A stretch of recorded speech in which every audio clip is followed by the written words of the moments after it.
আসসালামু আলাইকুম। ওয়ালাইকুম আসসালাম। ভাইজান, আপনি অনুমতি দিলে আপনার সঙ্গে একটু কথা বলতাম। বলতে পারেন। অসংখ্য ধন্যবাদ ভাইজান আপনাকে কথা বলার সুযোগ করে দেওয়ার জন্য। তো ভাইজান, সর্বপ্রথমে জানতে চাচ্ছি আপনি কেমন আছেন? আলহামদুলিল্লাহ ভালো। আপনি কেমন আছেন?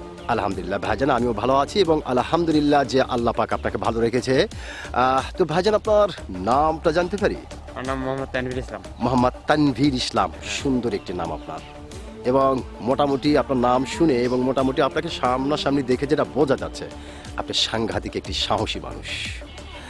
এটা কিন্তু ভাইজান আপনাকে দেখি বোঝা যাচ্ছে। তো ভাইজান, যেহেতু আপনি বাংলাদেশের একজন সচেতন নাগরিক এবং বাংলাদেশের একজন সাহসী মানুষ, সেই ক্ষেত্রে এই বিষয়টি আপনার কাছ থেকে জানতে চাচ্ছি যে আমাদের বিশ্বে একটি যুদ্ধর আয়োজন চলছে, অবশ্যই তো জানেন। তো এই যুদ্ধকে কেন্দ্র করে অনেক মানুষ বলছে এটা বিশ্বযুদ্ধ নয়, এটা বিশ্ব মরণ যুদ্ধ। আবার কেউ বলছে এই পৃথিবীর বুকে ছোটখাটো একটা কিয়ামত ঘটে যাবে।